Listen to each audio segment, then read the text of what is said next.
বিসমিল্লাহির রহমানির রহিম আলহামদুলিল্লাহি রাব্বিল আলামিন ওয়াসসালাতু ওয়াসসালামু আলা সাইয়্যিদিল মুরসালিন নবিয়িনা মুহাম্মদ ওয়া আলা আলিহি ওয়া সাহবিহি আজমাইন আম্মা বাদ আউযু বিল্লাহি মিনাশ শাইতানির রাজীম বিসমিল্লাহির রহমানির রহিম ক্বালা আলকামা হুয়া আর-রাজুল তুসিবুহুল মুসিবা ফায়ালামু আন্নাহা মিন ইনদিল্লাহ ফায়ারদা ওয়া ইউসাল্লিম ওয়া ফি সাহিহি মুসলিমিন আন আবি হুরায়রা রাদিয়াল্লাহু আনহু আন্না রাসূলুল্লাহ সাল্লাল্লাহু আলাইহি ওয়াসাল্লাম ক্বালা ইসনাতানি ফিন নাস হুমা বিহিমা কুফর আত-তা'নু ফিন নাসাব ওয়ান নিয়াহাতু আলাল মাইয়িত।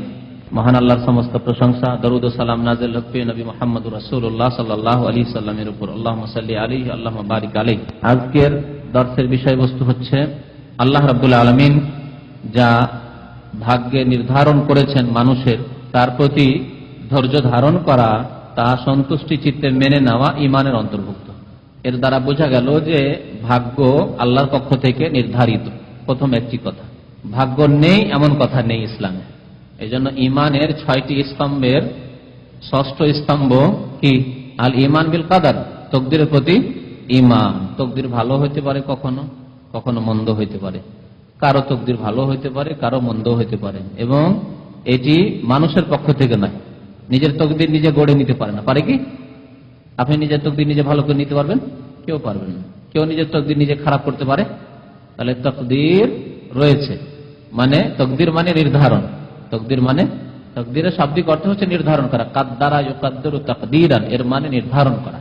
এই জন্য তকদিরকে তকদির বলা হয়, যে মানুষের ভাগ্যে যা আছে নির্ধারিত আছে।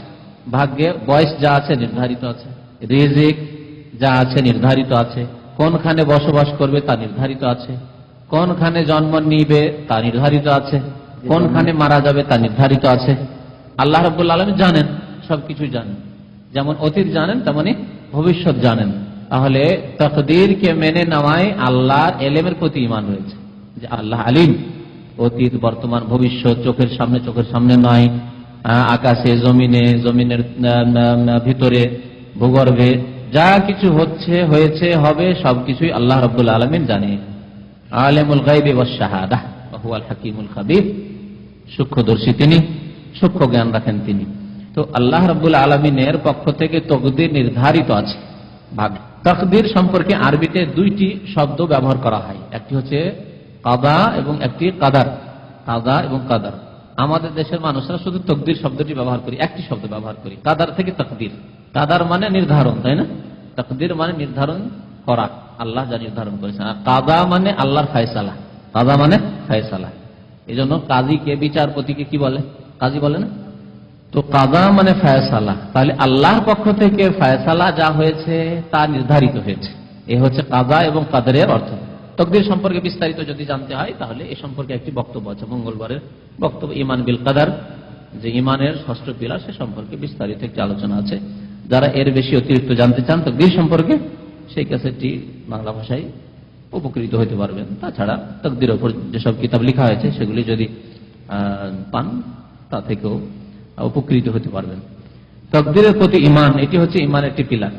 আর এই তকদির ভালো হতে পারে, মন্দ হতে পারে। এই জন্য অতুমিনু বিল কাদরি খাইরিহি ওয়া শাররিহি, নবী করিম সাল্লাল্লাহু আলাইহি ওয়াসাল্লাম যখন জিবরাইল আলাইহিস সালামকে বলেছিলেন ঈমানের সংজ্ঞা, যে ঈমান যে 6টি বিষয়ের নাম, 6টি বিষয়ের প্রতি বিশ্বাসের নাম, তার মধ্যে 6 নম্বরে কি? যে তুমি ঈমান নিয়ে আসবে, বিশ্বাস করবে বিল কাদার, তকদিরের প্রতি, আল্লাহর পক্ষ থেকে নির্ধারণ, খাইরিহি ভালো, ওয়া শাররিহি মন্দ, ভালো হতে পারে, মন্দ হতে পারে, এর প্রতি বিশ্বাস। এই ক্ষেত্রে আল্লাহর ইলমের প্রতি বিশ্বাস, আল্লাহ নির্ধারণ ফয়সালার প্রতি বিশ্বাস, আল্লাহর পক্ষ থেকে নির্ধারণের প্রতি বিশ্বাস, এবং আল্লাহর পক্ষ থেকে হয়েছে তখন তার উপর সন্তুষ্ট থাকতে হবে, সন্তুষ্টি প্রকাশ করতে হবে, এর প্রতি বিশ্বাস, যে আমাকে সর্ব অবস্থায় সন্তুষ্ট থাকতে হবে।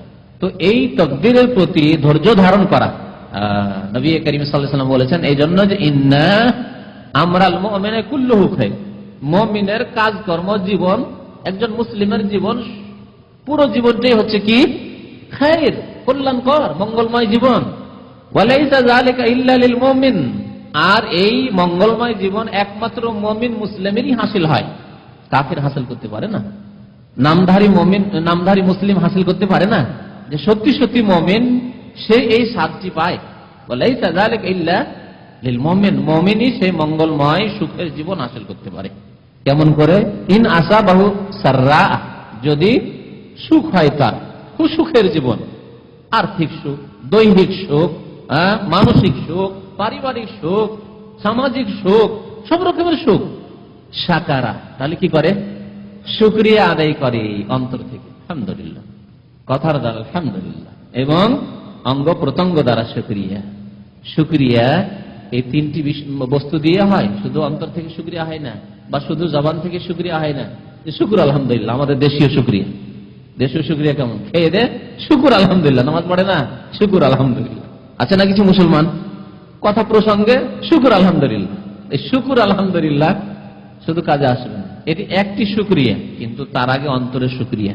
কে দিয়েছে আপনাকে? কে দিয়েছে এত সুন্দর খাবার, এত সুন্দর পোশাক, এত সুন্দর জীবন, এত সুন্দর শান্তি, এত সুন্দর চাকরি, এই মানসিক একেবারে শান্তি কে দিয়েছে?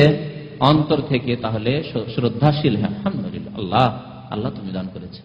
এটি হচ্ছে আসল শুকরিয়া। কারণ অন্তরের যেই রকমের অবস্থা থাকে সেই রকমের তখন কি হয়? বহিঃপ্রকাশ ঘটে। যেমন অন্তরে থাকবে তেমনই বহিঃপ্রকাশ ঘটবে। যত অন্তর আপনার বেশি শুকরিয়া আদায় করতে পারবে, তত বেশি জবান দ্বারা আল্লাহ শুকরিয়া আদায় হবে, তত বেশি অঙ্গ প্রত্যঙ্গ দিয়ে, চোখ, মুখ, নাক, হাত, পা দিয়ে আল্লাহর শুকরিয়া আদায় হবে, ইবাদত বন্দেগী হবে, আল্লাহর গোলামি হবে, আল্লাহর আদেশ নিষেধ পালন হবে কত সুন্দর ভাবে। আর যত দুর্বলতা অন্তরে থাকবে শুকরিয়ায়, তত বেশি দুর্বলতা জবানের শুকরিয়া তেমন থাকবে না, কমে যাবে। আর তত কমে যাবে অঙ্গ প্রত্যঙ্গের শুকরিয়া, ইবাদত বন্দেগী কমে যাবে, নামাজের গুরুত্ব কমে যাবে, রোজার গুরুত্ব কমে যাবে, যাকাত দানের গুরুত্ব, আল্লাহ ধন দিয়েছেন, যাকাত দেওয়ার গুরুত্ব কমে যাবে আপনার কাছে, পাপ থেকে বেঁচে থাকার গুরুত্ব কমে যাবে আপনার কাছে। কিন্তু অন্তরে যত বেশি ঈমান হবে আর যত সুন্দর শুকরিয়া হবে, তত সুন্দর শুকরিয়ার বহিঃপ্রকাশ ঘটবে জবানের মাধ্যমে আর অঙ্গ প্রত্যঙ্গের মাধ্যমে। তো মুমিন শুকরিয়া আদায় করে সুখ হলে, ওয়াইন আসাবাতহু দাররা, আর যদি দাররা, সাররা আর দাররা, সাররা মানে সুখ, খুশির খবর, খুশির অবস্থা, আর দাররা মানে বিপদ আপদ, দারার থেকে ক্ষতি সাধন হল, দেহের ক্ষতি সাধন, মনের অশান্তি, পরিবারের ক্ষতি সাধন, ধনের ক্ষতি সাধন, জি, বাড়িঘরের ক্ষতি সাধন, ইত্যাদি ইত্যাদি। ওয়াইন আসাবাতহু দাররা, যদি মুসিবত আপতিত হয়, সাবারা, কি করে? ধৈর্য ধারণ করে, ফাকানা খায়রাল্লাহ, এ তো তার জন্য মঙ্গল। ধৈর্য ধারণ করলো মঙ্গল। ইন্নাল্লাহা মাআস সাবিরিন, আল্লাহ তার সাথে হয়ে গেলেন, আল্লাহ তার সাহায্য করার ওয়াদা করলেন। ইন্না মাআল উসরি ইউসরা, কঠোরতার সাথে মুসিবতের পরে পরে আল্লাহ কি করেন? সহজ করে দেন। ইন্না মাআল উসরি ইউসরা, দুইবার করে আল্লাহ বলেছেন। আল্লাহর প্রতি ঈমান আপনার পূর্ণ হবে কখন? যখন তকদীরের ওপর খারাপ হলেও, কষ্টদায়ক হলেও সন্তুষ্ট থাকবেন, ধৈর্য ধারণ করবেন। এই যে তকদীরের উপর সন্তুষ্টি, এ সম্পর্কে উলামায়ে কেরাম বলেছেন এর দুইটি দিক আছে। তকদীরের উপর সন্তুষ্ট থাকতে হবে। তকদীর মানে কি বললাম? ভাগ্য নির্ধারণ, আল্লাহর পক্ষ থেকে যে ভাগ্য নির্ধারণ আছে, আপনার ভাগে যা নির্ধারণ আল্লাহ করেছেন তার উপর সন্তুষ্ট থাকা, সন্তুষ্টি প্রকাশ করা, এর দুইটি দিক আছে। একটি দিক হচ্ছে আল্লাহর ফায়সালা, আর আরেকটি দিক হচ্ছে যে মুসিবতটি এসেছে সেই মুসিবত। কিন্তু দুটো দিক বুঝে উঠুন। একটা মুসিবত আসলো, আলোচনায় চলছে কিন্তু কষ্টদায়ক তকদিরের, ঠিক না? কেন? ধৈর্যের বিষয় হচ্ছে ধৈর্য ধারণ করা, তাই না? তাহলে কষ্টদায়ক তকদির যখন আসে মানুষের, তখন ওর দুটো দিক আছে। একটা যে এই কষ্টদায়ক তকদিরটি এসেছে কার পক্ষ থেকে? আল্লাহর পক্ষ থেকে, একটা দিক। সুতরাং আল্লাহর পক্ষ থেকে এসেছে, তখন এর উপর কি করতে হবে? সবর করতে হবে এবং সন্তুষ্ট থাকতে হবে। যেটি কে করেছেন? আমার আল্লাহ। যখন আল্লাহ করেছেন, আল্লাহর নাম হচ্ছে হাকিম, প্রজ্ঞাময়, হিকমতওয়ালা। তাহলে এতে কোনো গুড়ো রহস্য রয়েছে, তত্ত্ব আছে যা আমি জানি না। আল্লাহ আমাকে পরীক্ষা করছেন, আল্লাহ আমাকে এরপরে এর উত্তম বিকল্প দেবেন, প্রতিদান দেবেন, দুনিয়াতে দেবেন, আখেরাতে দেবেন। কি জন্য আল্লাহ আমাকে আজমাইশ করলেন, পরীক্ষা করলেন? সুতরাং কি করতে হবে? আল্লাহর পক্ষ থেকে যেহেতু এই তাকদীর এসছে, কোনো মানুষের পক্ষ থেকে আসেনি, মানুষের পক্ষ থেকে তকদির হয় না। আপনার তকদির আপনার বাবাও গড়ে দিতে পারে না ধন সম্পদ দিয়ে, আপনার শ্বশুর মশাই গড়ে দিতে পারে না, আর আপনার স্ত্রী অঢেল ধন সম্পদ নিয়ে বাবার বাড়ি থেকে এসেছিল, তা দিয়ে আপনার তকদির গড়ে দিতে পারে না, ঠিক কিনা? তাহলে তাকদীর আল্লাহ রাব্বুল আলামিনের পক্ষ থেকে যখন, আর অসন্তোষজনক মানে কষ্টদায়ক বলে, কারণ সন্তুষ্টি তো প্রকাশ করতে হবে। কষ্টদায়ক তকদির যখন আপনার সামনে এসেছে, আল্লাহর পক্ষ থেকে যেহেতু এসেছে, সেই জন্য এর উপর কি করতে হবে? রাজি থাকতে হবে। রিদা বিল কাদারিকে বলা হয়। সবর তো করতে হবে, কিন্তু তার সাথে রাজিও থাকতে হবে। রাজি না থাকার লক্ষণ হচ্ছে কি? অভিযোগ করা, আল্লাহ তুমি আমাকে পেলে, আল্লাহ এই মুসিবত তো কাউকে আসেনি। এমন মুসিবত আমার কাছে, স্ত্রী গেল, ছেলে মেয়ে গেল, আমার ধন সম্পদ, এত টাকা ইনকাম করলাম, কেউ করতে পারিনি, দাম আমি করলাম, কিছুই পেলাম না, সব গেল। আল্লাহ, এই মুসিবত আমার উপরে কেন এলো? আল্লাহ কেন এলো? অভিযোগ, কমপ্লেন, শিকায়াত, এটা চলবে না। এটি হচ্ছে কফর, দুর্বলতা নয়। কারণ ইমান বিল কাদা, তকদিরের প্রতি ইমান, তকদিরের উপর সন্তুষ্টি হচ্ছে এটা ইমান। আর ইমানের বিপরীত কি? যদি আপনি অভিযোগ করেন, কমপ্লেন করেন, শিকায়ত করেন, কফর, ঠিক না? এই জন্য তকদিরের উপর সবর করাকে বলা হয়েছে মিনাল ইমান বিল্লাহ, আল্লাহর প্রতি ইমানের অন্তর্ভুক্ত, যে আল্লাহর বিরুদ্ধে অভিযোগ করবেন না। কারণ আপনি আল্লাহু ইয়ালামু ওয়া আনতুম লা তা'লামুন, আল্লাহ জানেন আর আপনি জানেন না। উদাহরণস্বরূপ আপনাকে একটি উদাহরণ দিই। কুয়েতের ওপর সাদ্দাম জালেম আক্রমণ করলো রাত্রে। তার একদিন আগে কাউকে যদি কুয়েত থেকে এক্সিট লেগে যায়, যেদিন তাকে এক্সিট লেগেছিল, চাকরি ছিল তার 1000 দিনারে। 1000 দিনারে বাংলাদেশের কত জানেন তো? অনেক টাকা। এক দিনারে কত হয় তারও খবর আছে? কুয়েতে 180, এই ঠিক বলতে পেরেছে, কোথায় 80 বলছে না, মানে 180-র ওপর আছে, 200-র কাছাকাছি। তাহলে কত টাকা সে ইনকাম করতো, কিন্তু যুদ্ধের একদিন আগে তাকে এক্সিট লেগে গেল। কাঁদতে কাঁদতে, চোখের পানি তার থামে না, এয়ারপোর্টে ঢুকলো, এক্সিট লেগে কি এক বালা মুসিবত আসলো। কাঁদতে কাঁদতে ওর চোখের পানি তো শেষ হলো, এখন রক্ত বহা শুরু হলো। বললাম হার্ট অ্যাটাক হয়ে যাবে মনে হয়েছে। এত সুন্দর চাকরি ছেড়ে দিয়ে চলে এলাম, সর্বহারা হয়ে এসে ঢাকা এয়ারপোর্টে নামলাম। আর যদি মুমিন হয় তাহলে সন্তুষ্টি প্রকাশ করে, আলহামদুলিল্লাহ, আল্লাহ তুমি যা করেছো তোমার পক্ষ থেকে, আল্লাহ আমি রাজি আছি, আলহামদুলিল্লাহ, আলহামদুলিল্লাহ আলা কুল্লি হাল। মুমিন যদি হয়। পক্ষান্তরে যদি ইমানে দুর্বলতা থাকে, হাহুতাশ আর অভিযোগ, আল্লাহ কত লোক চাকরি করেছে আল্লাহ, আর আমার উপরে বিপদ এসে পড়লো, আমি বা কি অন্যায় করলাম, আমি বা কি জুলুম করলাম, এই শিকায়ত করতে করতে, অভিযোগ করতে করতে পাপী হতভাগা বাংলাদেশে পৌঁছিল। আর তারপরের দিন রাত্রে সাদ্দাম জালেমের আক্রমণ হইলো। আর কি যে ছিন্ন ভিন্ন অবস্থা, কোথায় কে পলাতক অবস্থা, কোথায় যে আশ্রয় নেবে এই অবস্থা। পরের দিন বলছে আলহামদুলিল্লাহ, আলহামদুলিল্লাহ, যাক বেঁচে গেছি, বেঁচে গেছি। কত যে গোলা বর্ষণ হচ্ছে কুয়েতের উপর, বেঁচে গেছি, বেঁচে গেছি। বুঝতে পারলেন আল্লাহর হিকমত? আল্লাহর হিকমতটা বোঝাচ্ছিলাম এই ঘটনা বলে, বুঝতে পারলেন? শুধু তাই নয়, ওই যুদ্ধের সময় আমরা ছিলাম মদিনা মুনাওয়ারায়। মদিনা মুনাওয়ারা, মক্কা ভর্তি এই দাম্মামের লোক, খোবার লোক, আর খাবজির লোক, এইসব এলাকার লোক, আল হাসার লোক, ভর্তি, জায়গা নেই, পালিয়ে জানের ভাই। সেই সময় সবাই চাইছিল যে কোন রকম ছুটিটা লাগিয়ে দিত মালিক, কোন রকম যদি এক্সিট লেগে যেত, যার জীবনটা বাঁচা, আমার চাকরির দরকার নেই। শুধু এখানকার নয়, রিয়াজের কয়েক বন্ধু কিং সৌদ ইউনিভার্সিটিতে পড়াশোনা করতেন, কিছু ভারতের, কিছু বাংলাদেশের। 2 মাস আমাদের কাছে তারা লজিং খেয়েছেন, আমার ছাত্রদের কাছে, আমাদের কাছে থেকেছেন তারা।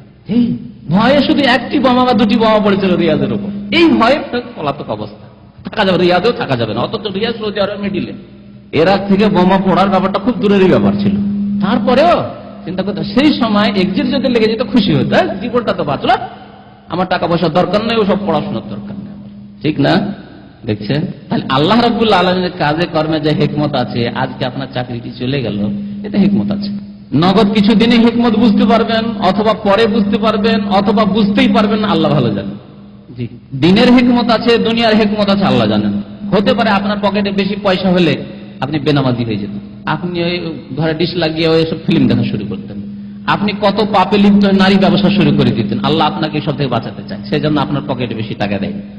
আপনি বাড়িতে যদি চলে যান ফিরে, আপনার বাবা মা দিনদার ধার্মিক লোক, সেখানে গিয়ে নামাজি থাকবেন, কিন্তু আপনি বিদেশে এসে এমন খারাপ বন্ধুদের পেয়ে গেছেন, এখানে গিয়ে আপনি পাপে ডুবে পড়েছেন, নামাজ রোজা আপনার কিছু ধর্মকর্ম নেই। বুঝতে পারছেন কথা?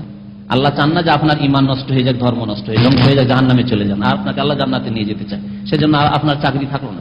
কত হিকমত যে রয়েছে, আল্লাহু আকবার। আল্লাহ রাব্বুল আলামিনের এই আজীব কারখানা, বিস্ময়কর যে আল্লাহর কারখানা রয়েছে এই দুনিয়ায়, এতে আল্লাহর হিকমতের ভিত্তিতে সমস্ত কাজকর্ম হচ্ছে। সুতরাং আল্লাহর হিকমতের ভিত্তিতে আপনার তকদিরে যা এসেছে তা হয়েছে, এর প্রতি আপনাকে সন্তুষ্ট থাকতে হবে। আল্লাহর পক্ষ থেকে ফয়সালা হিসাবে একটি দিক যেটা বললাম, সন্তুষ্ট থাকতে হবে। আর একটা দিক হচ্ছে যে যেই মুসিবতটি এসেছে সেই মুসিবত, সেই আর আল্লাহর পক্ষ থেকে যে ফয়সালা, তার উপর যে সন্তুষ্ট থাকা, এটি হচ্ছে ওয়াজিব। আল্লাহর উপর নারাজ হওয়া, অসন্তুষ্টি প্রকাশ করা, অভিযোগ করা আল্লাহর বিরুদ্ধে, বন্ধু বান্ধবের কাছে, কোন আলেমের কাছে, কোন বড় ব্যক্তির কাছে গিয়ে এই অভিযোগ করা যে আমার এই হয়েছে, সে হয়েছে, আমার এই অসুখ হয়েছে, আমার এই অসুখ হয়েছে, আমার এই অসুখ হয়েছে, এগুলি বেশি বলা না, এটি আপনার ইমানের খেলাফ, আল্লাহর বিরুদ্ধে অভিযোগ। আর দ্বিতীয় দিক যেটি বলছি, সেটি হচ্ছে যে আপনার উপর যেই মুসিবতটি এসেছে, মুসিবতটি, এই মুসিবতের উপর রাজি থাকা জরুরি না জরুরি নয়, এটি একটি বিষয় না। বলতে দেন, এত তাড়াতাড়ি করিয়েন না। তাহলে কে বললো জরুরি? জরুরি বলেছেন। এখন উদাহরণ দিই, আপনার জ্বর হয়েছে, আপনার টিভি হয়েছে, এগুলো কি মুসিবত?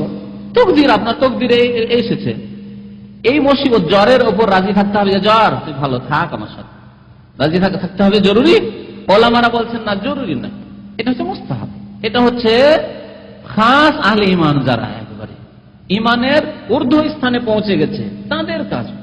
তারা যদি সন্তুষ্ট থাকে ভালো কথা, আর যদি এই মুসিবতের উপর সন্তুষ্ট না থাকে, জানা মুসিবত দূর একটা মুসিবত আমি তোমাকে চাই, জ্বর তোকে চাই না, আমি এই টিভির রোগ চাই না, যদি কেউ করে কারণ এটি ওয়াজিব নাই। মুসিবতটির ওপর রাজি থাকতে হবে, এটি ওয়াজিব নয়, মনে রাখেন, নোট করে রাখেন। মুসিবতের ওপর রাজি থাকতে হবে, এটি মুস্তাহাব, যদি কেউ করতে পারে ভালো। আর মুসিবতের ওপর যদি কেউ রাজি না থাকে, আমি এই মুসিবতটি চাই না, অ্যাক্সিডেন্ট হোক, কেউ চাই না, কেউ চাই কি চাই না। অ্যাক্সিডেন্ট হয়ে গেছে, তারপরেও আমি এই অ্যাক্সিডেন্টটি চাইছিলাম না, অসুবিধা নেই। কিন্তু যদি সেটি চেয়ে নাই যে আল্লাহর পক্ষ থেকে যখন ফয়সালা হয়ে গেছে, হয়ে যাওয়ার পরে, যতক্ষণ হয়নি কেউ চাই না, অবশ্যই মুসিবত চাইবেন না। আপনি ইচ্ছা করে আপনি অ্যাক্সিডেন্ট করবেন না, হ্যাঁ, ইচ্ছা করে আপনার ক্ষতি করবেন না, কিন্তু হয়ে যাওয়ার পরে আর তো উপায় নেই। সুতরাং সন্তুষ্টি চিত্তে সেটাকে যদি মেনে নেন, দূর হওয়ার নাই যেটি সেটি। কিন্তু কত মুসিবত আছে দূর হওয়ার, জ্বর এসেছে, জ্বর দূর হওয়ার, আপনি চাইছেন যে দূর হয়ে যাক এবং দীর্ঘদিন না থাকুক, তাড়াতাড়ি দূর হয়ে যাক, এটি চাইছেন, তাহলে আপনি এই মুসিবতটি চাইছেন না, এটি জায়েজ আপনার জন্য। তবে মুসিবতটির ওপর রাজি থাকা এটি মুস্তাহাব। আর আল্লাহর পক্ষ থেকে যে ফয়সালা হয়েছে, এই জন্য আল্লাহর উপর রাজি থাকা এটি ওয়াজিব, এটি ওয়াজিব। তারপরে এখন আসুন যে তাহলে মুসিবতের উপর ধৈর্য ধারণ করে, এটি হচ্ছে আসল বিষয়বস্তু। ওলামারা বলেছেন যে ধৈর্য তিন প্রকার, ধৈর্য তিন প্রকার। দ্বীনে ইসলাম এই তিনটি ধৈর্যের উপর নির্ভরশীল। দ্বীনে ইসলামে এই তিন রকমের ধৈর্য কেউ যদি ধারণ করে, তাহলে সে পুরা দ্বীনে ইসলাম পালন করলো। প্রথম শাব্দিক অর্থ বলে দিই ধৈর্যের, তাহলে সংজ্ঞাটা পূর্ণ হবে। সাবর এর আবিধানিক অর্থ, মানে ডিকশনারিতে আরবি ভাষা সাবর, সাবর মানে হচ্ছে বেঁধে রাখা বা আবদ্ধ রাখা, কোনো কিছুকে বেঁধে রাখা বা আবদ্ধ রাখা, এর নাম হচ্ছে সাবর। সাবর মানে হচ্ছে হাবস, হাবস বলে জেলখানাকে, হাবস বলে খাঁচায় যে পাখির খাঁচা আছে না, পিঞ্জিরা খাঁচা, এই খাঁচাকে হাবস বলে। তাই ছোট্টকালে আমরা যখন প্রথম ক্লাসে পড়তাম মাদ্রাসার, তখন প্রথম যে আরবি সাহিত্য শুরু করেছিলাম, ওতে একটি কবিতা পড়েছে, আল হাবসু লাইসা মাযহাবি, এটা টিয়া পাখিকে খাঁচায় আবদ্ধ করে দিয়েছে। তখন টিয়া পাখি কথা বলছে আর বলছে আল হাবসু লাইসা মাযহাবি। হাবস মানে এখানে কি বললাম, সাবর মানে হাবস, জেলখানা। সে বলছে এই যে জেলখানা, এই খাঁচার জেলখানা, লাইসা মাযহাবি, এটি আমি আমার বসবাসের স্থান না, আমি এটি পছন্দ করি না। কারণ পাখি এত ভালো ভালো খাবার চায় না যে আপনি ভালো ভালো ঘি পোলাও খাওয়াবেন ওকে বসিয়ে বসিয়ে খাঁচার মধ্যে, এটা চায় না। ও চায় যে স্বাধীনভাবে উড়ে, আজকে সৌদি আরব আছি, কালকে কুয়েতে থাকবো, আর একদিন ভারত, বাংলাদেশ, পাকিস্তান আমি ভ্রমণ করে যেখানে ইচ্ছা সেখানে থাকবো, 6 মাস এই দেশে 6 মাস ওই দেশে, যখন যেখানে ইচ্ছা। এটি তার হচ্ছে মযহাব।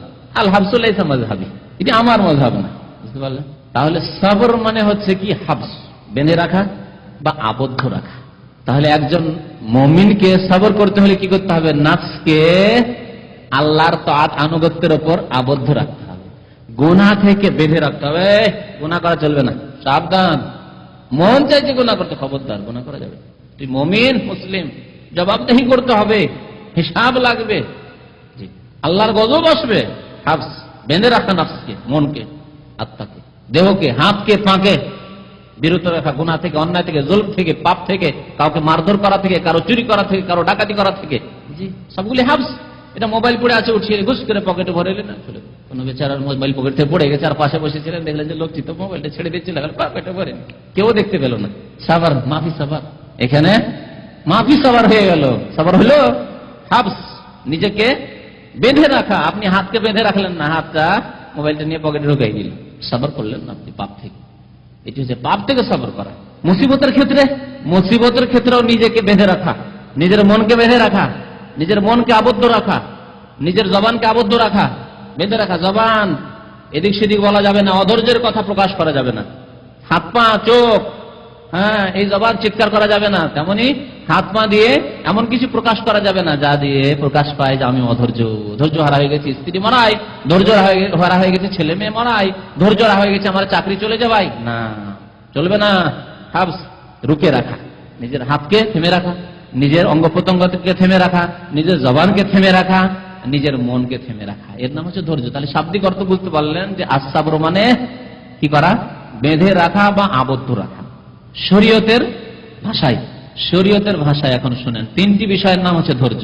হাবসুল লিসান আনিত তাশাক্কি, জবানকে বেঁধে রাখা, জবানকে থেমে রাখা। হাবস কি থেকে? শিকায়াত থেকে, কমপ্লেন থেকে, অভিযোগ থেকে। জবান মুসিবত এসেছে, জবান না খোলা। জবানে কি বলতে হবে? যেমন নবী করিম সাল্লাল্লাহু আলাইহি সাল্লাম বলেছেন, তার প্রিয় ছেলে ইব্রাহিম রাদিয়াল্লাহু তাআলা আনহু যখন ইন্তেকাল করলেন, ইব্রাহিম আল্লাহ রাসূলের একটি ছেলে, মারিয়া রাদিয়াল্লাহু তাআলা আনহার ঘরে যখন ইন্তেকাল করলেন, একটু বড় হয়ে গেছিলেন, হাঁটতে পারতেন ছেলে, খুব আশা করেছেন আমার এই ছেলেটি থাকবে, বড় আশা বুকে নবী করিম সাল্লাল্লাহু আলাইহি সাল্লামের মানুষ হিসাবে আশা থাকবে একটি ছেলে আমার থাক। যখন ইন্তেকাল করে গেল তখন নবী করিম সাল্লাল্লাহু আলাইহি ওয়াসাল্লাম কি বলেছেন? ইন্না লিল্লাহি ওয়া ইন্না ইলাইহি রাজিউন। আর বলেছেন ইন্না লিল্লাহি মা আখাযা, যা আল্লাহ নিয়ে নিয়েছেন তা কার? আল্লাহর। ওয়ালাহু মা আতা, আর যা দিয়েছেন তাও আল্লাহর। হ্যাঁ, অকুল্লু শাইইন ইনদাহু বিআজালিন মুসাম্মা, সবকিছুর সময় নির্ধারিত রয়েছে, তকদীর নির্ধারিত। বয়স শেষ হয়ে গেছে আমার ইব্রাহিমের। ওয়ালা নাকুলু ইল্লা মা ইউরদি রাব্বানা, এই কথাটি ওয়ালা নাকুলু, এমন কোন কথা জবান দিয়ে উচ্চারণ করব না, বলবো না যেই কথায় আল্লাহ অসন্তুষ্ট হয়, বরং সেই কথাই বলবো যা দ্বারা আল্লাহ সন্তুষ্ট হন, খুশি হন। ওয়ালা নাকুলু, সেই কথাই একমাত্র বলবো, মা ইউরদি রাব্বানা, যা আমাদের রবকে রাজি করে। বাস, শিকায়ত কমপ্লেন, আল্লাহ তুমি আমার ছেলে, কত কার 10টা ছেলে আছে, তার একটিও মরেনি, আর আমার একটি ছেলে তাই গেল, এই কথা বলবো না, কথা বলবো না। ওয়ালা নাকুলু ইল্লা মা ইউরদি রাব্বানা, তারপরে শেষখানে বলছেন কিন্তু অন্তরে ব্যথা তো আছে, এই জুদাইতে, পৃথকতায়। ওয়া ইন্না আলা ফিরাকিকা ইয়া ইব্রাহিম লামাহজুনুন, তবে ইব্রাহিম তুমি যে আমাদের থেকে জুদা হয়ে গেলে, তুমি আমাদের থেকে পৃথক হয়ে তুমি বাড়ি দিলে আখিরাতে, এতে আমরা খুব শোকার্ত, লামাহজুন। কিন্তু জবানকে কন্ট্রোল রাখো, এতটুকু আল্লাহ বলতে বলেছেন তাই বললাম, এতটুকু বলতে বলেছেন তাই বললাম। ইন্নাল আইনা তাদমা, চোখ দিয়ে অশ্রু প্রবাহিত হতে পারে, জায়েজ, জি। ওয়াল কালবু ইয়াহজান, এবং অন্তরে ব্যথা হতে পারে, শোকের, কষ্টের, দুঃখের, অন্তর দুঃখিত হতে পারে, শোকার্ত হতে পারে। ওয়াল কালবু ইয়াহজান ওয়াল আইনু তাদমা, চোখে পানি আসবে, অশ্রু প্রবাহিত হবে, কিন্তু জবানকে আমরা থেমে রাখবো, কন্ট্রোল করে রাখবো। ওয়ালা নাকুলু ইল্লা মা ইউরদি রাব্বানা ওয়া ইন্না আলা ফিরাকিকা ইয়া ইব্রাহিম লামাহজুনুন। এই হচ্ছে নবী করিম সাল্লাল্লাহু আলাইহি সাল্লামের পক্ষ থেকে এতটুকু, এর বেশি আল্লাহ, হায় আমি কেমন করে বাঁচবো, আমার ছেলে নেই, তা আমি আর কি করে বাঁচবো, লাভ কি এই জীবনে, যার ছেলে মেয়ে নেই, লাভ কি, বেকার জীবন, না। কমপ্লেন, অভিযোগ, আল্লাহর হিকমতে আপনাকে দেননি আল্লাহ রাব্বুল আলামিন, কাউকে আল্লাহ তার হিকমতে বেশি দিয়েছেন ছেলে, কাউকে আল্লাহর করে শুধু মেয়ে দিয়েছেন, আল্লাহর হিকমতে। আল্লাহু ইয়ালামু ওয়া আনতুম লা তা'লামুন, আল্লাহ সম্যক জ্ঞানী, সবকিছু জানেন, তুমি জানো না বান্দা।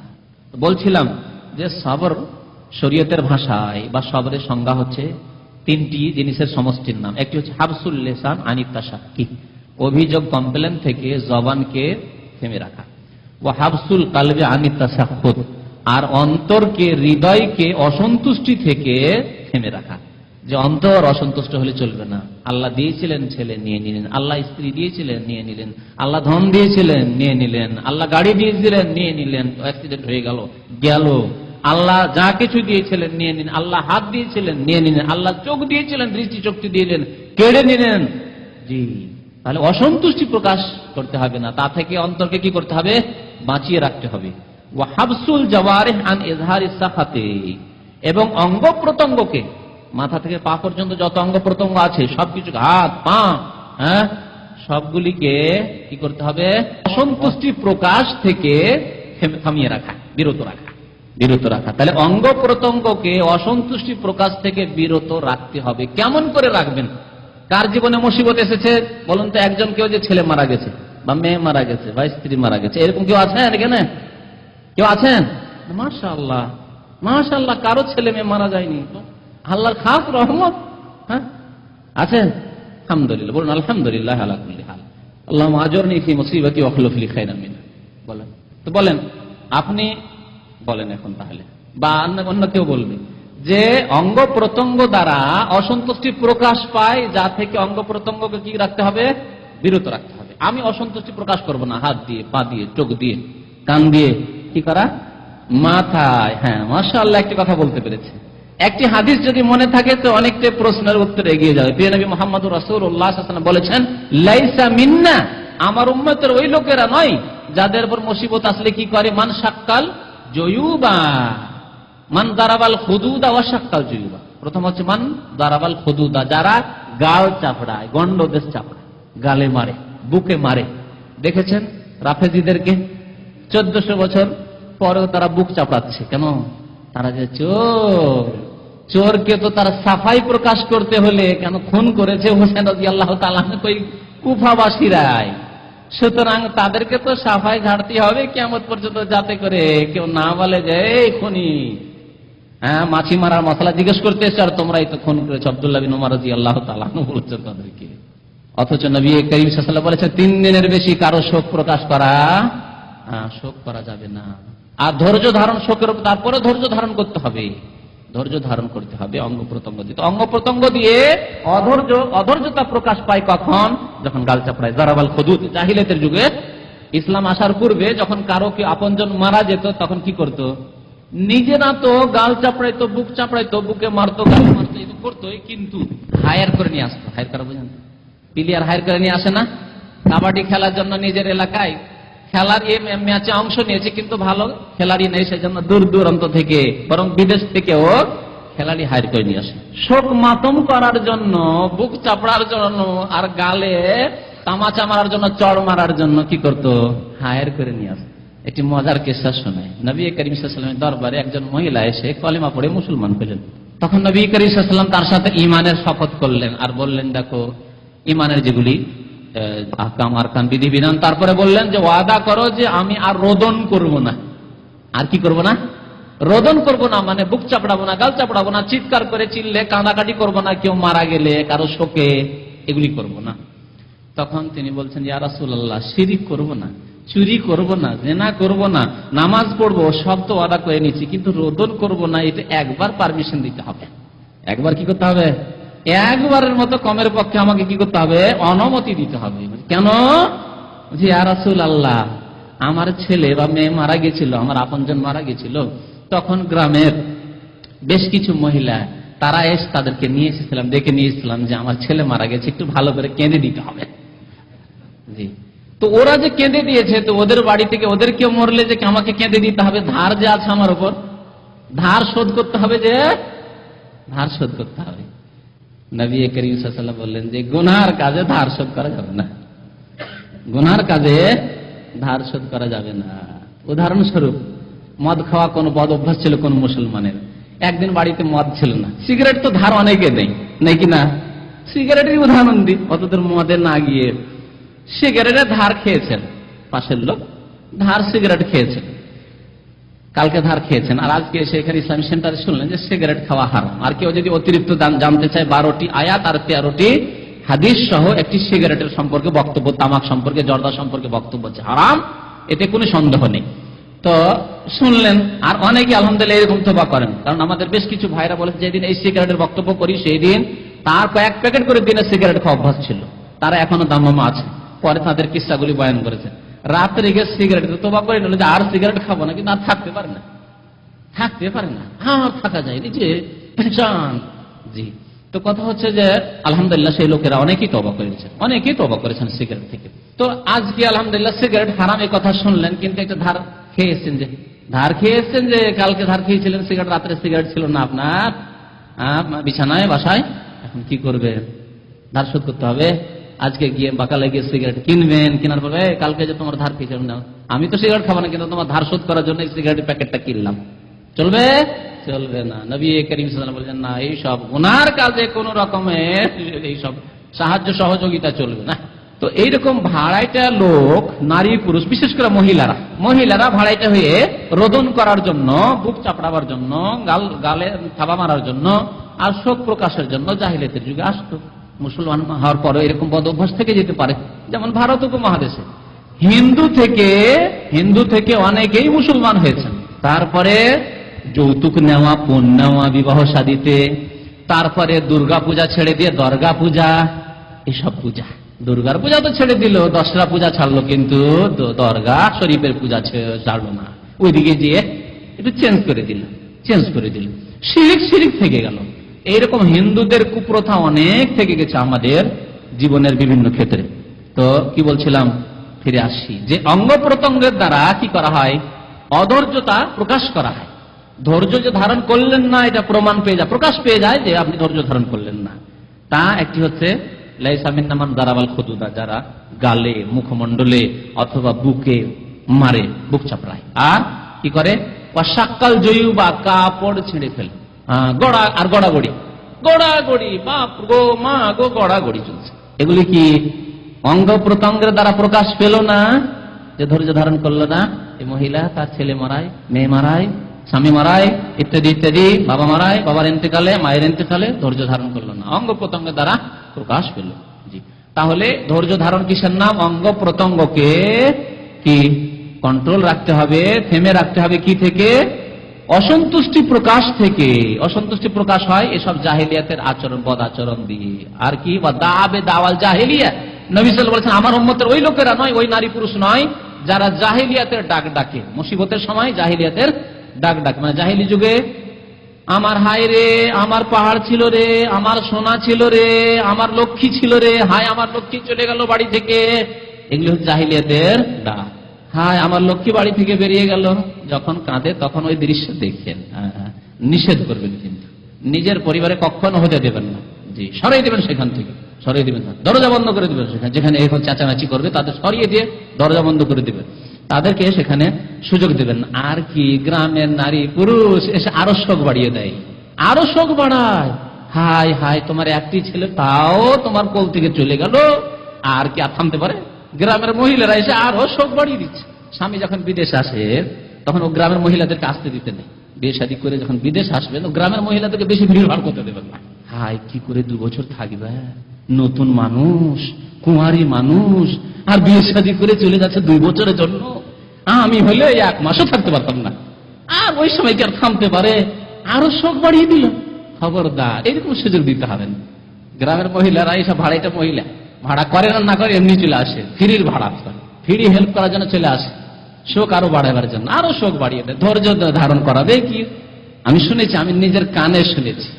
আমি যখন ছাত্র জীবনে পড়াশোনা করার জন্য আসতাম, তখন গ্রামের কিছু মহিলারা আসতো, এইরকম আমাদের গ্রামের কেউই এরকম বিদেশে নেই, এত বড় বিদেশ, 7 সমুদ্র 13 নদী পার, আর বউ বেটি ছেড়ে সব ছেড়ে চলে যাবে, মা বাপ ছেড়ে, কেমন করে থাকবে? অথচ 9 মাস পর পর আমাদের ইউনিভার্সিটির ছুটি হতো, আর 9 মাস পরে দেশে চলে যেতাম। তারপরে গ্রামের মহিলাদের এইরকম মন্তব্য। সেই সময় কি করে একটি মহিলা কি করে আর বরদাস্ত করতে পারে? তা তো শোক আরো বাড়িয়ে দিবে। তাহলে এদেরকে সরাইতে হবে, যাও এখানে তোমাদের থাকতে হবে না, যাও তুমি যাও। দাবে দাওয়াল জাহিলিয়া, তাহলে জাহিলিয়াতের ডাক ডাকা বালা মুসিবতের সময় এ হচ্ছে অঙ্গ প্রত্যঙ্গের দ্বারা অধৈর্যতা প্রকাশ করা, ধৈর্য ধারণ না করা। 3 প্রকার ধৈর্য। হ্যাঁ, কি বলবে? আল্লাহর আস্তাবর আলা তাআতিল্লাহ, আল্লাহর আনুগত্যের ওপর, মানে দিনের ওপর অটল থাকতে হবে, এর ধৈর্য ধারণ করা। নামাজের উপর অটল, রোজার উপর অটল, ধার্মিকতার উপর অটল, হ্যাঁ, আপনি যে গুনাহ থেকে বেঁচে থাকবেন অটল, হ্যাঁ, আল্লাহর আনুগত্যের উপর অটল।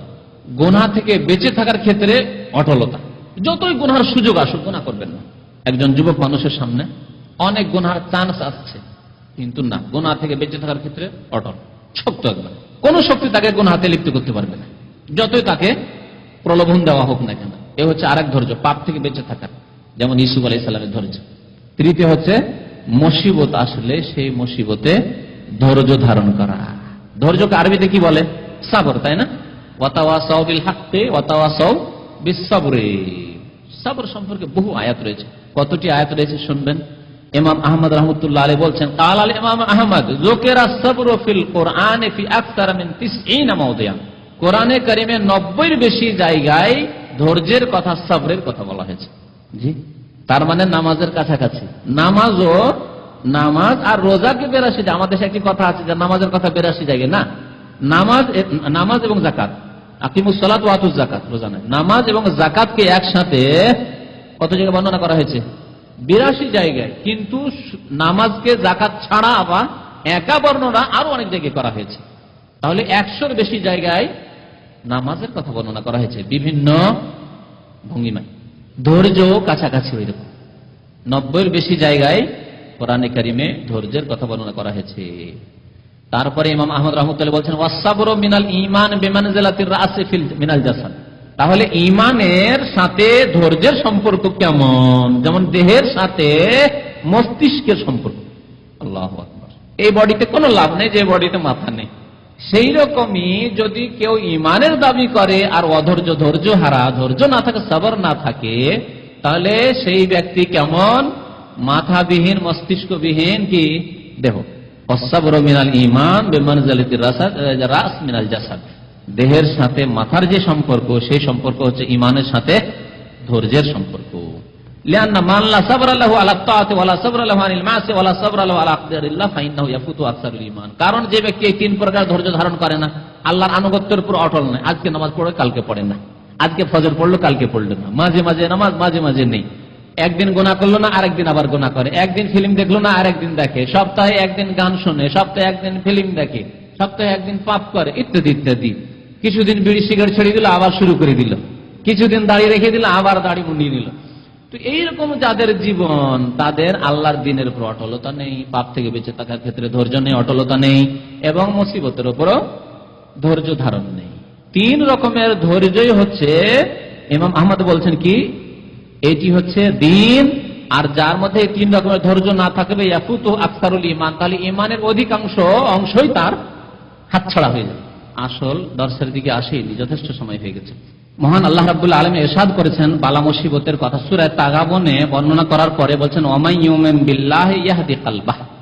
যে ব্যক্তি আল্লাহর প্রতি ঈমান নিয়ে আসবে, আল্লাহ তার অন্তরকে সঠিক দিক নির্দেশনা দেবেন, সঠিক পথ প্রদর্শন করবেন। ইয়াহদি কলবাহ, আল্লাহ যার প্রতি ঈমান নিয়ে আসবে তার অন্তরকে কোন দিকে আল্লাহ ধাবিত করবেন? সঠিক পথের দিকে, তাই না? এই হলো আয়াতের অর্থ। আল্লাহু বিকুল্লি শাইইন আলিম, আল্লাহ সবকিছুই সম্পর্কে সর্বজ্ঞ, সবকিছুই জানেন, আলিম। তার পূর্বে আল্লাহ বলেছেন ওমা আসাবাকুম মিন মুসিবাতিন ফাবিইযনিল্লাহ, যে কোনো মুসিবত তোমাদের উপর আপতিত হয় আল্লাহর আদেশ অনুক্রমে, ফাবিইযনিল্লাহ, আল্লাহর আদেশে। তাহলে আল্লাহর আদেশ মোতাবেক বালা মুসিবত এসেছে। ওমাই ইউমিন বিল্লাহি ইয়াহদি কলবাহ, এই ক্ষেত্রে আল্লাহর প্রতি ঈমানের অন্তর্ভুক্ত হচ্ছে ধৈর্য ধারণ করা। অন্তরকে এখন বলেন তো তিনটি বিষয়, ধৈর্য বললাম কি, তিনটি বিষয়ের নাম। অন্তরকে কি থেকে বাঁচাতে হবে? অসন্তুষ্টি প্রকাশ, অন্তরের মধ্যে অসন্তুষ্টি, কি হলো এ মনে যাতে করে এই কথা না আসে, বরং রেজামন্দি আসতে হবে, সন্তুষ্টি আসতে হবে। আর জবানকে কি থেকে বাঁচাতে হবে? অভিযোগ প্রকাশ থেকে বাঁচাতে হবে, কারো কাছে কি অভিযোগ করবেন না, বালা মুসিবত এসেছে, আর থাকতে পারি না ভাই, পেটের ব্যথায়, মাথার ব্যথায় আর থাকা যায় না, মানুষকে বলে লাভ কি? অনেক মানুষের আজকালই বদ অভ্যাস, বন্ধু বান্ধবের কাছে সকাল বিকাল আর মাথার ব্যথায় থাকতে পারি না। আপনার মাথার ব্যথা থেকে উদ্ধার করতে পারবে আপনার বন্ধু? একটু লাঘব করতে পারবে, হালকা করে দিতে পারবে? কখনো পারবে না। হয়তো তার কাছে একটু প্যানাডোলও নেই, ওই প্যানাডোলটা আপনাকে ফার্মেসি থেকে কিনতে হবে, একটি রিয়ালও দিতে পারবে না তা। আর দূর করা তো দূরের কথা, আপনার মাথার ব্যথা, তাহলে বলে লাভ কি? বলে লাভ কি না? তাহলে আল্লাহর কাছে বলতে হবে। মানুষের কাছে গিয়ে আপনার বালা মুসিবতের কথা, বিপদের কথা, রোগের কথা বলা মানে আল্লাহর বিরুদ্ধে অভিযোগ করা। ডাইরেক্ট হোক, বেশি করে কোলাকুলি বললে, আর বেশি বেশি হয়তো বালা মুসিবতের কথা বলছেন, এটি হয়তো ইনডাইরেক্ট, আপনি সরাসরি বলছেন না যে আল্লাহ আমাকে পেয়েছে, কথা বলছেন না, কিন্তু বেশি বেশি যে বলে বেড়াচ্ছেন আপনার অসুখের কথা, এটি ইনডাইরেক্ট অভিযোগ, ইনডাইরেক্ট অভিযোগ। সুতরাং এসব থেকে অন্তরকে বাঁচাতে হবে। অঙ্গ প্রত্যঙ্গ থেকে বাঁচাতে হবে কি? অসন্তুষ্টি প্রকাশ থেকে। আলকামা তাবেই রাহমাতুল্লাহ আলাইহি বলছেন হুয়ার রাজুলু তুসিবহুল মুসিবা ওয়া মান ইউমিন বিল্লাহি ইয়াহদি কলবাহ, এই আয়াতের তাফসীরে বলছেন যে ব্যক্তি আল্লাহর প্রতি ঈমান নিয়ে আসবে, আল্লাহ তার অন্তরকে সঠিক দিক নির্দেশনা দেবেন, সঠিক রাস্তা দেখাবেন। এর অর্থ কি? ওই ব্যক্তি সম্পর্কে বলা হয়েছে যার উপর মুসিবত আসে, তখন কি করে? ফায়ালামু আন্নাহা মিন ইনদিল্লাহ, তখন তার ইয়াকিন থাকে যে এই মুসিবত কার পক্ষ থেকে এসেছে? আল্লাহর পক্ষ থেকে। ফায়ারদা, সুতরাং তার উপর সে সন্তুষ্ট থাকে।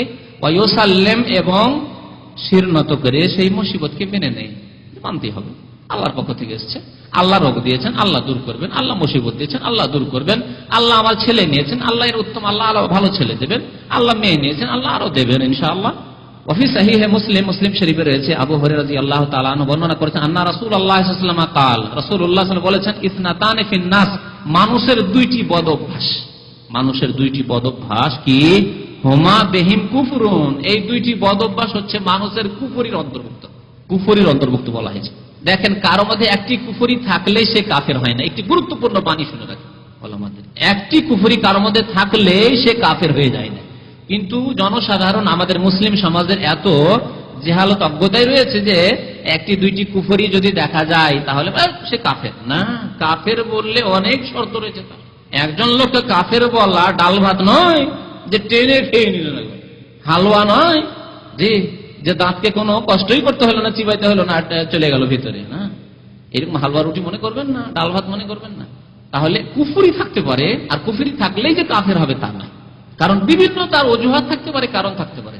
যেমন গণতন্ত্রবাদ কুফরি, কিন্তু গণতন্ত্র পদ্ধতিতে কেউ অংশ নিলেই যে সে কাফের হয়ে যাবে না। এমনকি কবরে সেজদা করা কি কুফরি নয়, কিন্তু কবরে সেজদা করলেই যে কাফের হবে না, তুমি কাফের, আনতে কাফের, তুমি কাফের বলবে, চলবে না। এটি ভালো আলেমদের জন্য ছেড়ে দিতে হবে। বরং একজন আলেম নয়, আলেমদের, দক্ষ আলেমদের, গোটা দেশের দক্ষ আলেমদের একটি কমিটির উপর ছাড়তে হবে যে সে কাফের হয়েছে না হয়নি। এই যে মানসুর হেল্লাজ কাফের মুরতাদ যখন কাফের হয়েছিল, আনাল হক, আমি খোদা, আমি খোদা বলে, তখন একজন দুইজনের ফতোয়ায় তাকে হত্যা করা হয়নি। গোটা দেশ, গোটা ইরাকের আলেম ওলামারা সবাই একমত হয়ে ফতোয়া দিয়েছিলেন যে সে যে কথা বলেছে সেটি কুফরি এবং সে কাফের হয়ে গেছে, এবং সে তাতে প্রত্যাবর্তন করছে না, আনাল হক বলেই যাচ্ছে। সুতরাং সে ওয়াজিবুল কাতাল, তার হত্যা করা ফরজ। শেষখানে ইমাম গাজ্জালী রাহমাতুল্লাহ আলাইহি সেই যুগে সবচেয়ে বড় আলেম ছিলেন বাগদাদের, যখন তার ফতোয়া হয়ে গেল তখন তাকে হত্যা করা হলো। হাকিম, রাষ্ট্রনেতা, তখন তাকে হত্যা করলো। তাহলে বোঝা গেল যে একটি দুটি কুফরি, এমনকি এত বড় কুফরির কথা বললাম যে কবরে সিজদা করছে একটি লোক, সে বলে তাকে কাফের বলবে নির্দিষ্ট করে না। একটা হচ্ছে নির্দিষ্ট কাফের বলে, একটা অনির্দিষ্ট কাফের, দুটিতে পার্থক্য আছে। বিষয়বস্তু সেদিকে বাড়াচ্ছে না, কিন্তু এই কথাটি কমপক্ষে শুনে রাখুন। যেমন এরকম যদি কেউ বলে যে যেই ব্যক্তি আল্লাহ ছাড়া অন্যকে সেজদা করবে সে কাফের, তাহলে ঠিক, ব্যাপক হারে একটি কথা বল, নির্দিষ্ট করে কোনো এক ব্যক্তিকে বললেন না। যেই ব্যক্তি আল্লাহ ছাড়া অন্যকে সেজদা করবে সে কাফের বা সে মুশরিক, সে শিরক করলো, সুতরাং মুশরিক। কিন্তু হে আব্দুল্লাহ, হে মোহাম্মদ, হে মাহমুদ, তুমি সেজদা করলে মাজারে, সুতরাং তুমি কাফের, এই কথা বলা যাবে না। পার্থক্য কেন বলা যাবে না? বহু কারণ রয়েছে। সে জানে না যে এর নাম শিরিক, সে জানে না, তার কাছে এই দাওয়াত পৌঁছেনি। এমন এলাকায় থাকে শুধু মাজার পূজার নামই ধর্মকর্ম, জানে না নামাজ রোজা কিছু শিখেনি। মাজার পূজাই ধর্ম, ইসলাম এটি জেনেছে, বাস এতটুকু জেনেছে। কলেমা পড়েছে এক বেরেলভি রিজবির হাতে, কবর পূজারীর হাতে, তাহলে কি শিখবে তার কাছ থেকে? একজন হিন্দু যদি কলেমা পড়ে ওই বেরেলিতে গিয়ে আহমদ রেজা খানের শিষ্যর কাছে, তাহলে কবর পূজার নামই যে ধর্ম ইসলাম, এছাড়া আর শিখবে কি? সে আর কিছু জানে না। তাহলে সেই ব্যক্তি কবরে সেজদা করছে আল্লাহকে পাওয়ার জন্য, জানে না, তার কাছে এতক্ষণ পর্যন্ত জ্ঞান পৌঁছেনি। যখন জ্ঞান পৌঁছে যাবে, আমার মতো লোক, আপনার মতো একজন তাওহীদবাদী মুসলিম, তার কানে গিয়ে পৌঁছে, দেখো তুমি যে কবরে সেজদা করছো এটি হচ্ছে শিরক, এটি শিরক, আল্লাহর সাথে অংশীদারি স্থাপন করা, মুশরিক হয়ে যাবে যদি এই কাজ করো তাহলে।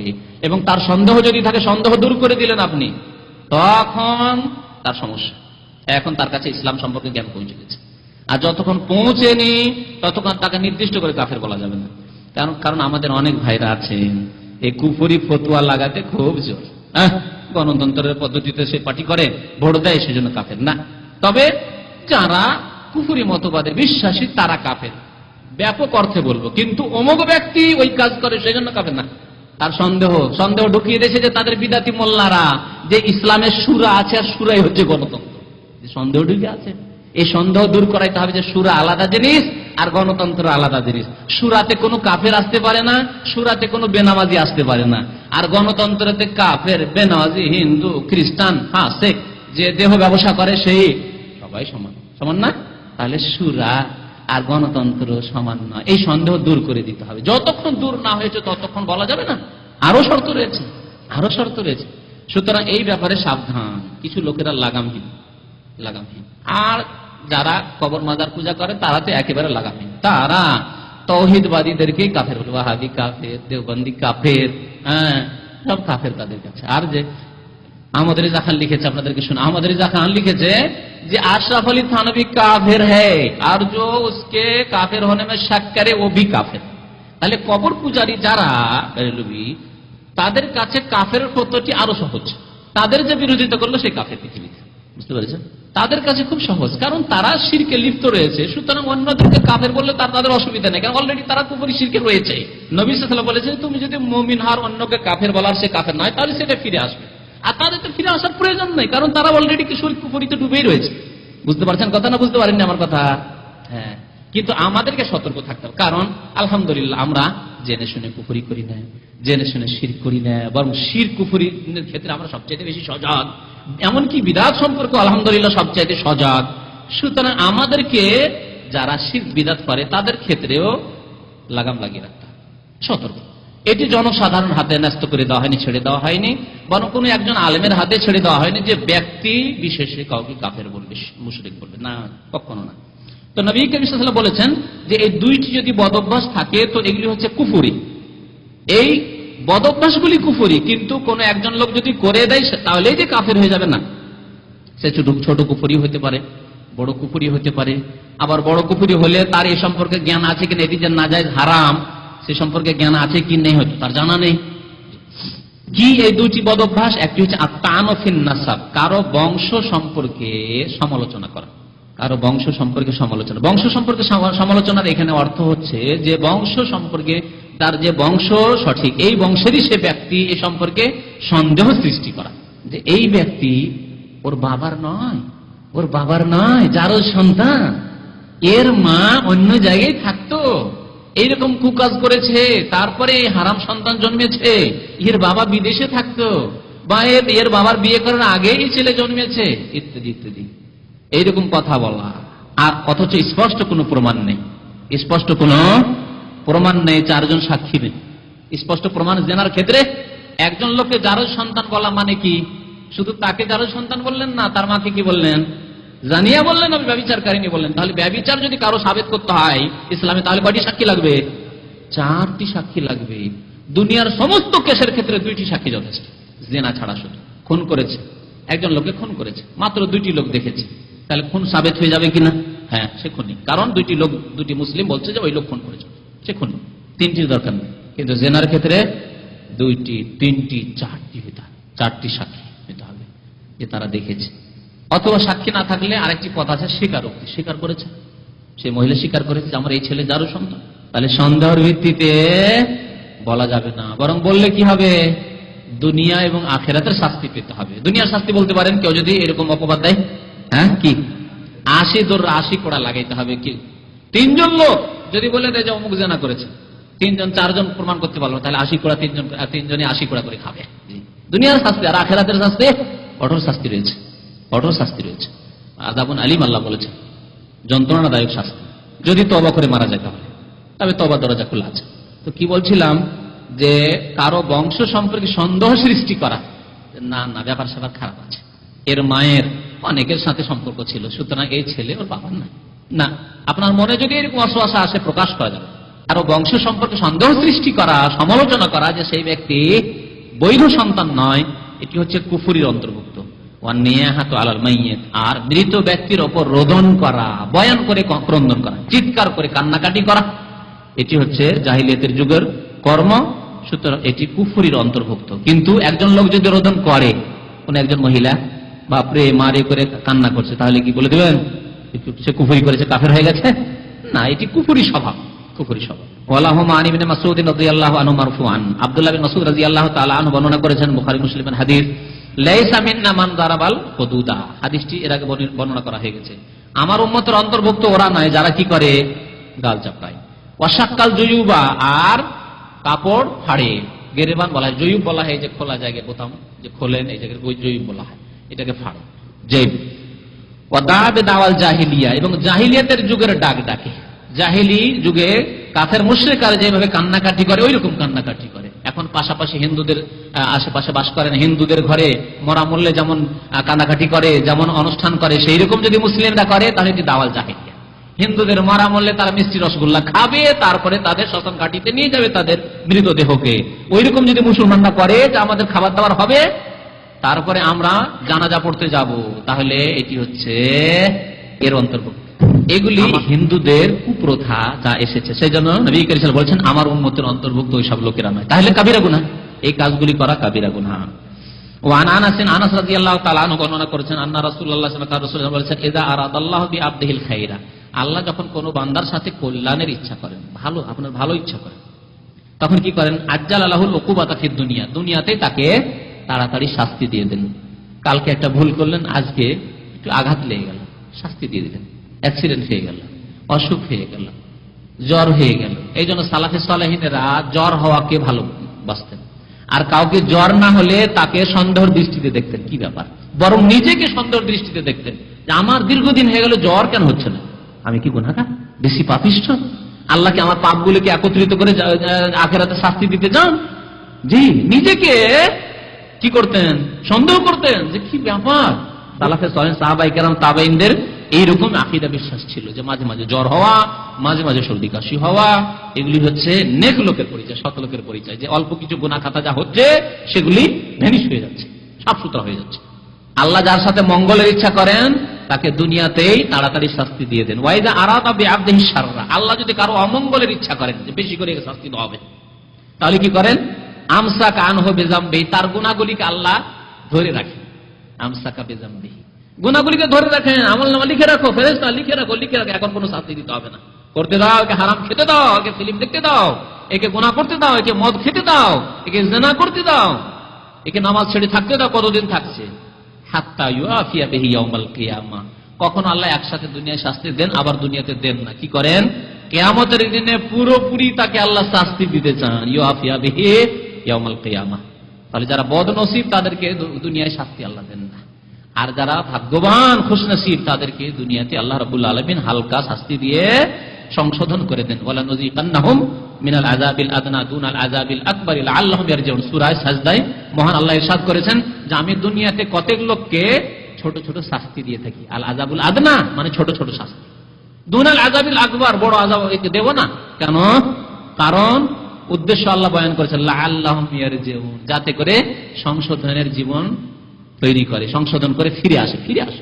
আর নবী কারীম সাল্লাল্লাহু আলাইহি ওয়াসাল্লাম বলেছেন যত সৎ লোক হবে তত বেশি আল্লাহ পরীক্ষা নিরীক্ষা করেন, সৎ লোকদেরকে বেশি পরীক্ষা করেন। ইন্না ইজামাল জাযায়ে মা ইজামিল বালাই, বড় বদলা বড় প্রতিদান কখন আল্লাহ দেবেন? যখন বড় পরীক্ষা করবেন, বড় বালা মুসিবত আসবে। তাহলে যার বালা মুসিবত বড় তার প্রতিদানও বড়, তাকে আল্লাহ বকশিশও বড় দেবেন। ইব্রাহিম আলাইহিস সালামকে খুব বেশি পরীক্ষা করেছেন আল্লাহ, ইব্রাহিম আলাইহিস সালামকে খলিলুল্লাহ করে দিয়েছেন। আর নবী কারীম সাল্লাল্লাহু আলাইহি ওয়াসাল্লামের জীবনে এমন কোন পরীক্ষা হয়নি যেসব পরীক্ষা মানুষের পরীক্ষা, এমন কোন পরীক্ষা হয় না যেই পরীক্ষা নবী কারীম সাল্লাল্লাহু আলাইহি ওয়াসাল্লামের হয়নি। বরং আপনার জীবনে কি রকমের পরীক্ষা হয়েছে? মারার ষড়যন্ত্র হয়েছে, যে আপনার বাড়ি ঘিরে বসে আছে মারার জন্য, যে সকালে ভোর রাত্রে মারবো, মারার জন্য লোক ঢুকেছে আপনার বাড়িতে, গলায় গামছা দিয়েছে কেউ, দাঁত ভেঙেছে কেউ, মাথা ফাটিয়েছে কেউ, দেশ থেকে তাড়িয়েছে কেউ, দেশ থেকে বাংলাদেশ থেকে ন্যাশনালিটি কেটে দিল, তাড়িয়ে দিল, এরকম করেছে? করেনি। নবী করিম সাল্লাল্লাহু আলাইহি ওয়াসাল্লামের সাথে এই সবগুলি হয়েছে না হয়নি? যা বললাম আপনার হয়নি, আমার হয়নি।